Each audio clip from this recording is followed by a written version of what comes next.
if you can. Damn, Grandpa!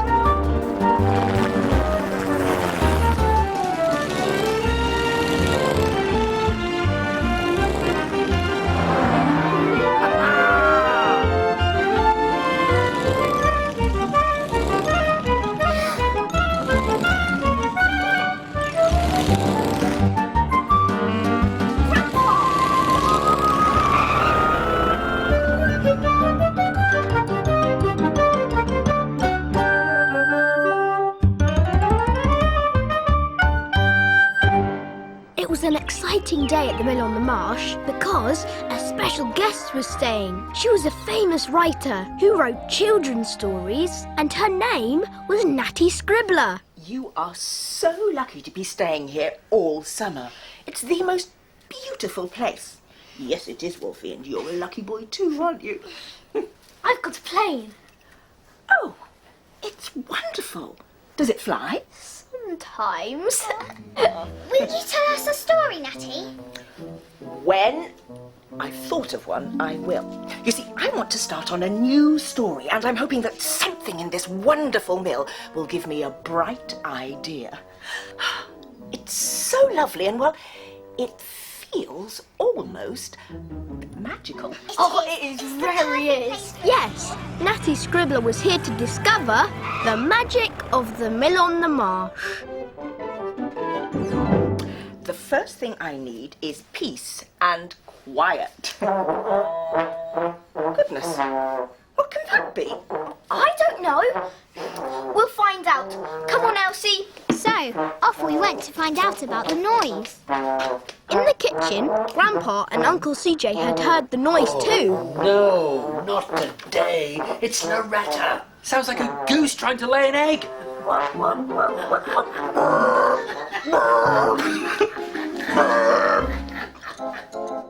Then the noise started again. It started again. What is it? It's Loretta. She's learning to play the trombone. But Nattie needs it to be quiet to think up a story. Hey, Danny me. It's coming on, eh? Why? Nattie Scribbler's upstairs trying to think of a story. Why didn't somebody say? Oh, I've got loads of ideas, I have. No, Loretta, wait. She wants ideas from Josh and Elsie. Oh, don't be silly, Grandpa. They won't have any ideas. They're children. And off she went. I do love your work. And here you're after an idea. Well, I'm full of ideas, me. I'm very creative. In many ways. You may have heard me playing the trombone earlier. I did. So, what about a story about a mermaid? Or a giant? Or a baboon with a big blue bottom? I'm not sure that's quite my style. I know what you need. I've got just the thing. I'll be right back. Don't you bother, you two. I know what you're like. And off she went. Sorry, that's our great Aunt Loretta. She's very, what's the word? Bunkers. Interesting. I think I might just go to my room for a little while. Sometimes, if I lie down, I get a bright idea for a story. She just wants to get away from you-know-who. Well, we need to stop you-know-who. Come on. You-know-who was giving Nattie green gloop. Drink up. I'm here to help. Loretta, I think Miss Scribbler wants to be left alone. Nonsense. We're having a nice little chat, aren't we? Actually, I'm not sure the mill is quite the right place for me to have a bright idea after all. Rubbish. It's the perfect place. Loretta, I really do think... I know. I'll tell you one of my stories that'll get you going. Now, let me see. Once upon a time, there was a potato. Out. All the other vegetables used to call him Muddy Spud. Oh, it's hopeless. Nattie Scribbler says she doesn't think the mill is the right place to have an idea. And Loretta started telling a story about a potato. Oh, no, not Muddy Spud. I'll see what I can do. You two come with me. Grandpa had a plan, so we followed him upstairs. You've got to get Loretta out of her room. Give me the thumbs up when Nattie's alone. But what are you going to do? What do you think I'm going to do? Not the shrinking cat, Grandpa! Catch me if you can. Well, you know what happens when Grandpa shrinks. He can make all kinds of things work. He can drive the toy car. He can chuff around in the Sunnysands train. And he can even make Mrs. Ostrich fly, which is odd, because ostriches can't fly, actually. Today, he jumped into my cousin Jason's plane. And before we knew it, he flew right out of the window. Grandpa landed in the big nut tree in the meadow. We had to get Loretta away from Nattie, and I had an idea. I ran to Nattie's room, and Josh went to let Grandpa in on my plan. Stay there until I give you the sign, Grandpa. So Muddy Spud said to the radishes, what is it, Elsie? I know how you can help, something that only you can do. You can make Nattie a sardine and strawberry tart. Oh, yes. You're right. That is something that only I can do. Thank you, Elsie.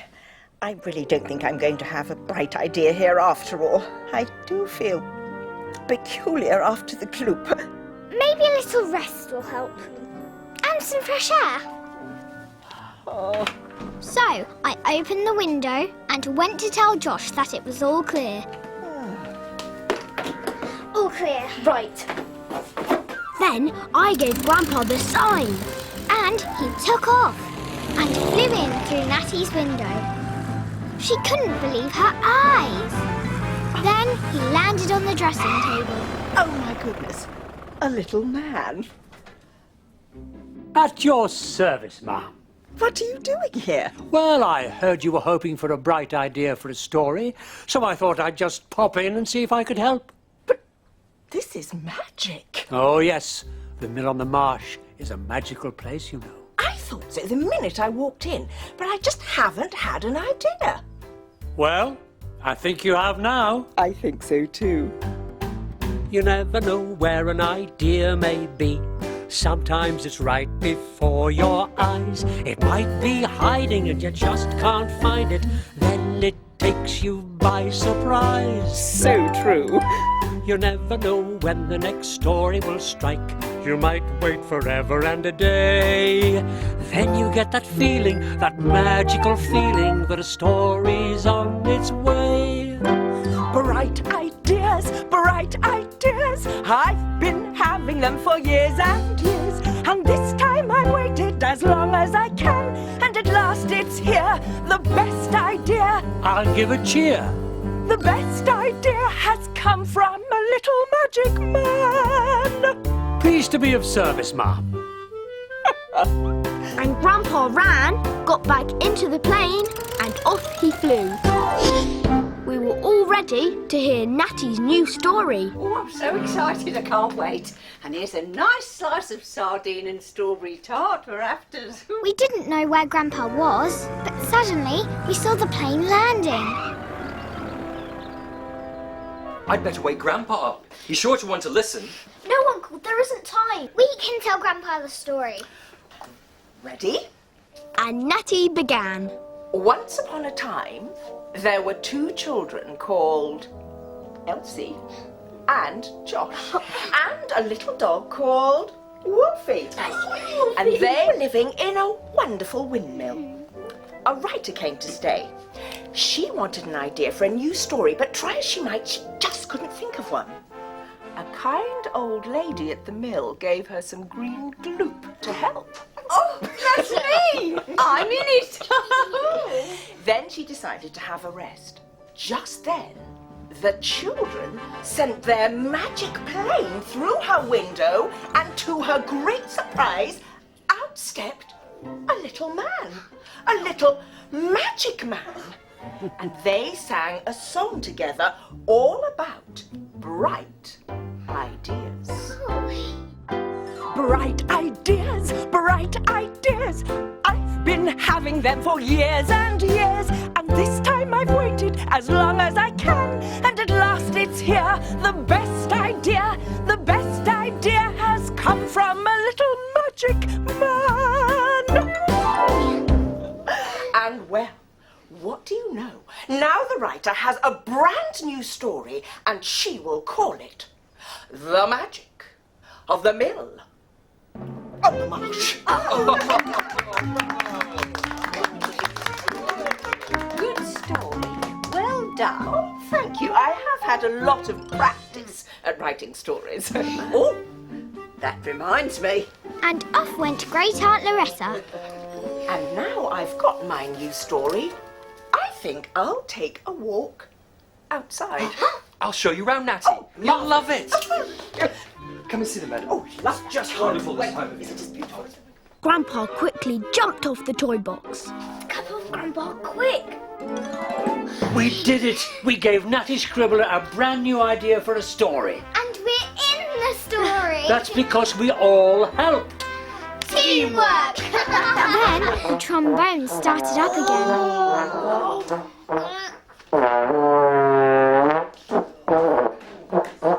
Oh, look who's here. Had a nice little lie down, have we? Helped Nattie with her story, I did. Oh, well, I'm glad she's had a bright idea. Huh? Bright ideas, bright ideas. Oh, I've been having them for years. Hang on. How do you know that song? Oh, it's an old favourite, Loretta.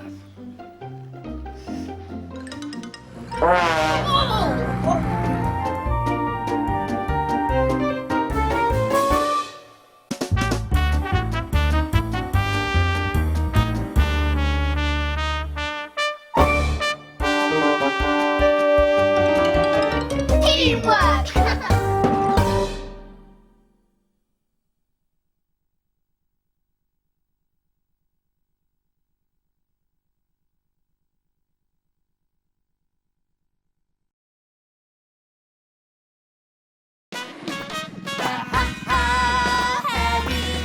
Happy hairy family in Hairyland, and we're the hairy fairies, telling all the stories. And singing in a band. We had a little accident with our magic and turned the world hairy. Oh, how tragic. We ran out of spells in our hairy fairy tree. But they don't care. They love to be hairy. The Ha Ha Hairies, finding all the laughter in Hairyland. Ma, Pa, And Minnie. and don't forget there's Nana. And Chihuahua, the hairy pet. But up on the hill in Chateau Shampoo, there's Boris Boo-hoo. And Boyzie too. Boris is trouble, you wait and see. But they don't care, they love to be hairy. The Ha Ha Hairies. Wiggy, what are you doing? A secret thing. What? If I told you what, then it wouldn't be a secret thing, would it? Oh, hi. Do you know what she's doing? I'm writing a letter. Who to? Secret. Hey, Wiggy! Remember the day the Hairies were writing letters? Oh, that day! That was a bonkers letter writing day in Hairyland. You see, what happened was this. We were flying around Hairyland looking for adventure. Bobber Mickey, Bobber Mickey, Bobber Mickey, Mickey, Mickey, Bobber me round Hairyland, round Hairyland. I am Quick, And I am Wiggy with a hairy fairy band. Woo! Our first stop was the Ha Ha Hairies garden. And Pa had been out collecting. We were watching from the flower bed.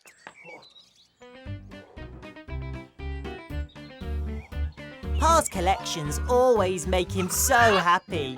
But then, you know Pa. Loads of things make him happy. It's Pa. It's Pa. It's Pa. It's Pa. He's one big ha ha ha. Whatever he does, Wherever he goes, there's a ha ha ha. And everyone knows it's Pa. with his ha. He's a ha ha ha from the top of his head to the tip of his hairy toes. That's Pa.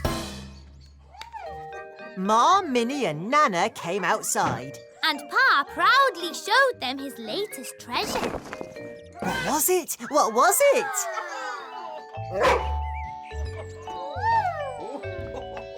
It was a tippy. Tippy Tappy Letterwriter.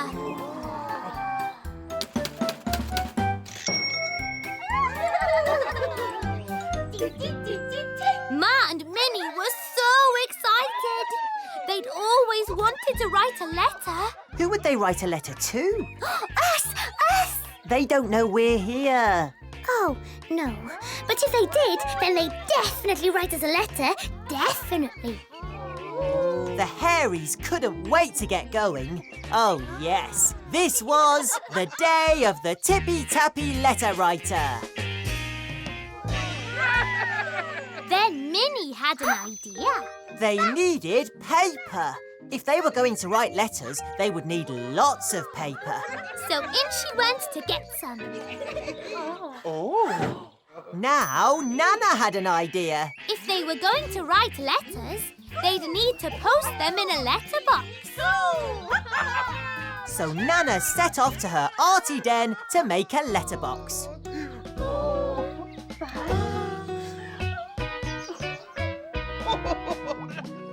But up on the hill at Chateau Shampoo, someone was grumpy. Can you guess who? Boris, Boo-hoo! What's he gonna do? Boris's shampoo recipes were in a terrible mess. He was writing them all out so that they didn't get lost. But Boris wasn't very good at writing. Suddenly, he heard happy noises coming up the hillside. So he picked up his hairy stary to see what was going on. And he saw Ma and Pa with the Tippy Tappy Letter Writer. Now that would be the perfect way to get his recipes written out. But how could he make that happen? Boris needed a plan.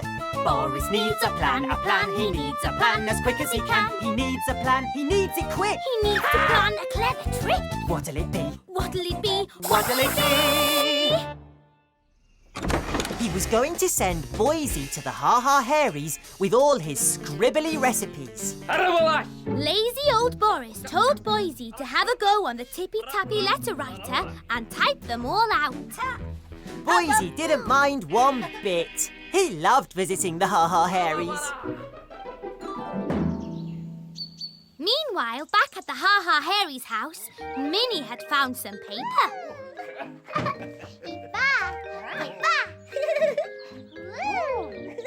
The tippy tappying's about to begin.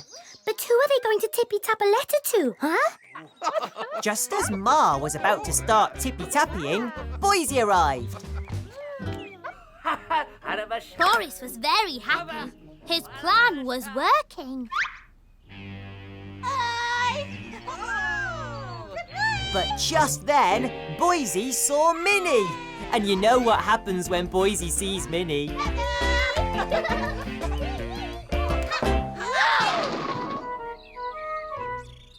Boysie's forgotten why he came, hasn't he? Yeah, totally. Oops. Boris isn't going to get his shampoo recipes typed out, is he? Boris was really cross. He'd never get his recipes sorted out at this rate. He'd have to go and get the letter writer off the Hairies and tippy-tap out his recipes himself. Ma was about to start tippy-tappying letters. Who were the letters going to be for? That's what we want to know. Shush. Ma suddenly had an idea. She pointed up the hill to Chateau Shampoo. For Boris. They were going to write letters to Boris. Everyone thought this was a great idea. Good old Boris would love to get letters. Letters would make him smile. But before Ma could start tippy-tapping, Nana arrived. She had something on her hairy wheeler. The Ha Ha Hairies wondered what it was. And so did Chihuahua.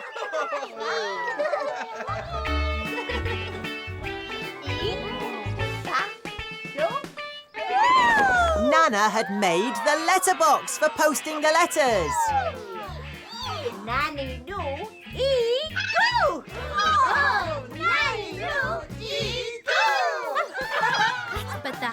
Ha Hairies didn't know that Boris was on his way. Bangety-boo, ooh, the boo-boo, clatter-bang is coming down the hill. With a clatter-bang, a bing, a bangety-boo. The boo-boo, clatter-bang is coming down the hill. And what is Boris going to do? Ooh, ooh. And what is Boris going to do? Everyone was so busy watching Ma tippy-tappying that they didn't see Boris tippy-toeing into the garden. Uh-oh. What's he going to do? He's going to try to grab the letter writer, but he can't now. Ma was really getting going on the tippy-tappy letter writer now. Nobody saw Chihuahua run behind the bumblebee bush and chase Boris. Boris went into a panic. The sort of panic that makes you hide in letterboxes. Tippy-tappy letter writing, tippy-tappy too. Tappy, tippy, tappy, tippy, pass it on to you. Fold it up and fold it up. How many have we got? Take them to the letterbox and post them in the slot. Tippy-tappy letter writing, tippy-tappy too. Tappy, tippy, tappy, tippy, pass it on to you. Fold it up and fold it up. How many have we got? Take them to the letterbox and post them in the slot. Letterbox and post them in the slot. Take them to the letterbox and post them in the slot. The Ha Ha Hairies had never written so many letters in their lives. It had made them very thirsty, so in they went for some hairy pear juice.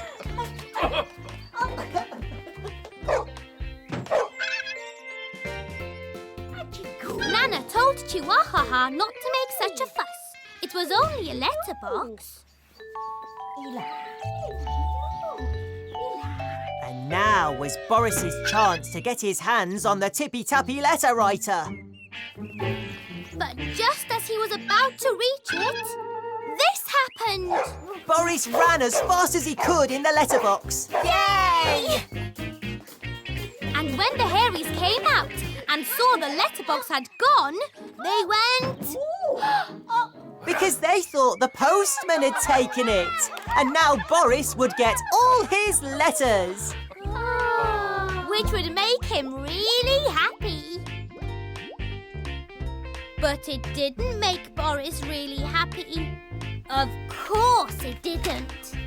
Boo!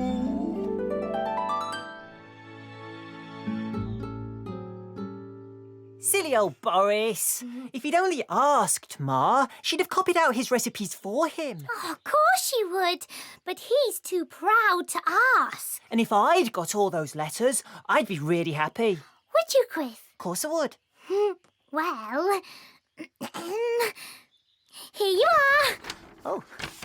Read it. Dear Quiff, you're my best friend. Love, Wiggy.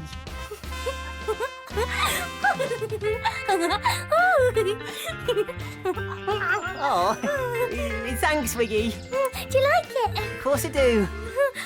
You are going to reply, aren't you? Of course I am. What did you say? Oh, that's a secret.